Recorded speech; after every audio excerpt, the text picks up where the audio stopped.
So you've twisted your knee, you felt a pop, and now you're wondering if it's something serious. Today I'm going to go through the key signs and symptoms of an ACL tear. If you've suffered an ACL tear and you want step-by-step guidance on how to recover safely, then join my school community where you'll find extra support, guidance and resources to help you recover safely and efficiently. You can find the link in the description below. But what is an ACL? We hear it a lot on the news, especially in football, that an ACL tear is a really bad career-threatening injury. But not everyone's a footballer, and the fact you're watching this video suggests you've either suffered an ACL tear, think you might have suffered an ACL tear, or you just want to know more. So the ACL is basically one of the four main ligaments in the knee. It's a key stabiliser that keeps the knee joint in place. I like to explain it as the seatbelt of someone in a car. If the car was to suddenly stop, a person in the driving seat with no seatbelt on might slide forwards, and that's exactly what the ACL does. It acts as a seatbelt to stop the tibia, the bone in your shin, sliding forward when you're moving around. It also stops any excessive rotation too, so it keeps the bones in your leg nice and straight. But sometimes ACL tears do occur, and what are the common symptoms? If you think back to when you injured your knee, you might have felt a pop, and that might be a feeling, or you could even have heard it. Or you might feel like something snapped within your knee.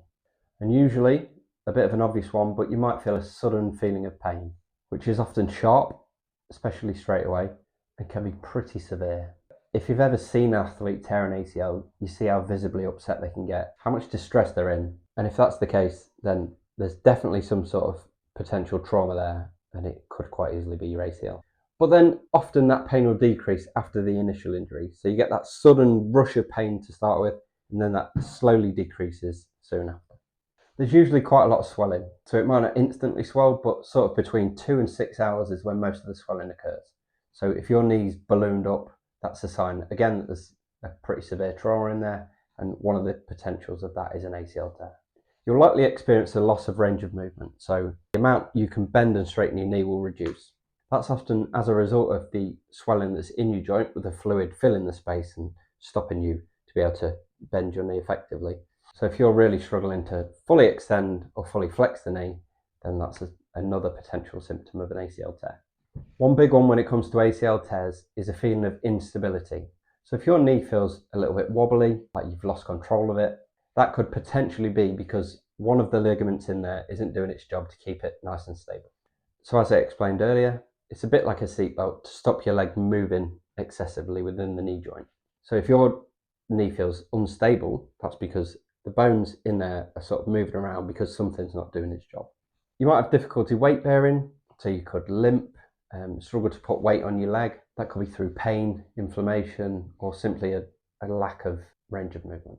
You could also just have an altered sensation. So that could be some sort of numbness, some tingling, potentially shooting pains.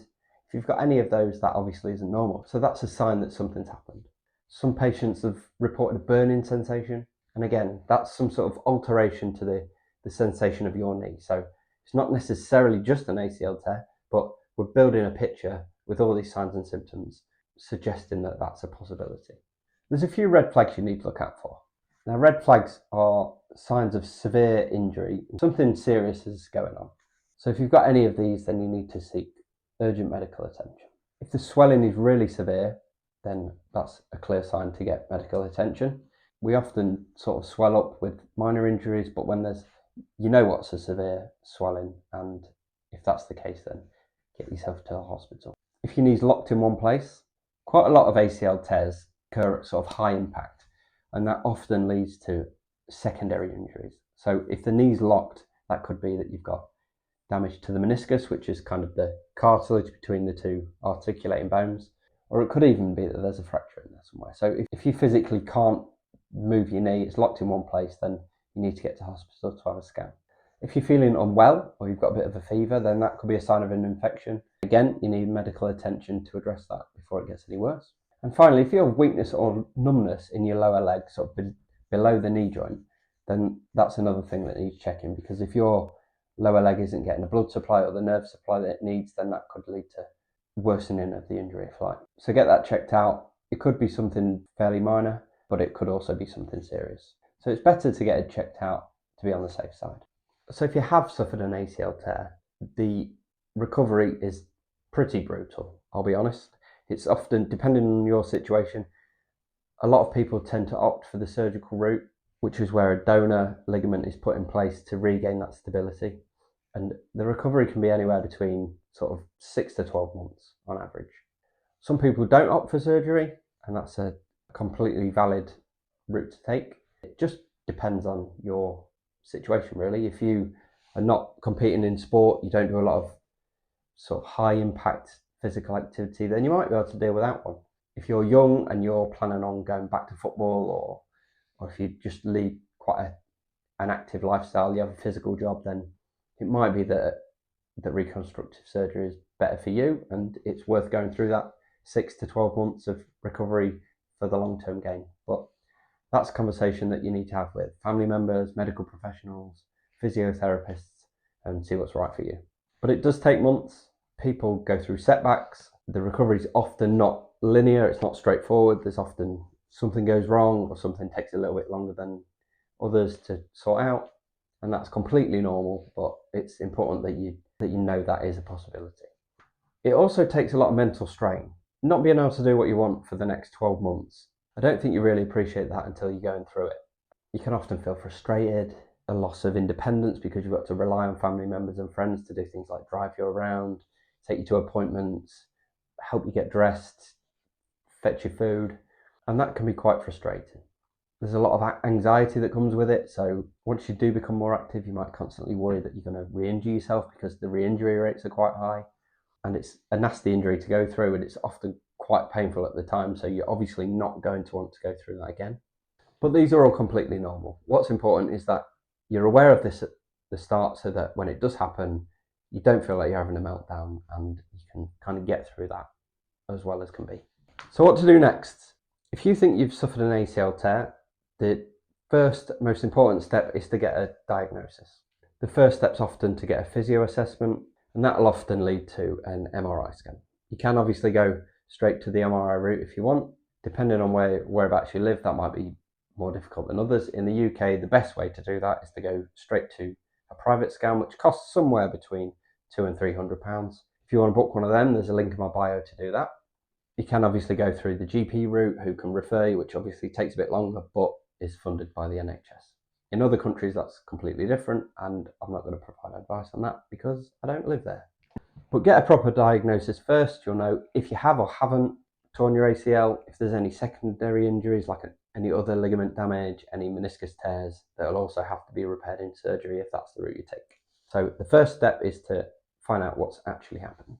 After that, you'll know what to treat, so then you can start your recovery plan.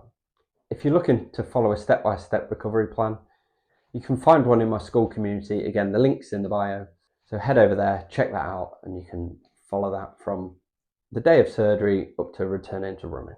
But when you do get to the later stages of your recovery, it's really important not to rush back.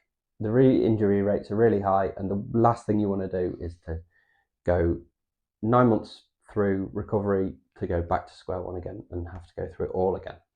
So just to recap on the main signs and symptoms, you might have felt a pop at the time of the injury. You'll be in a bit of pain, quite a lot to start with, and then it will reduce pretty soon after. Some of that residual pain will remain.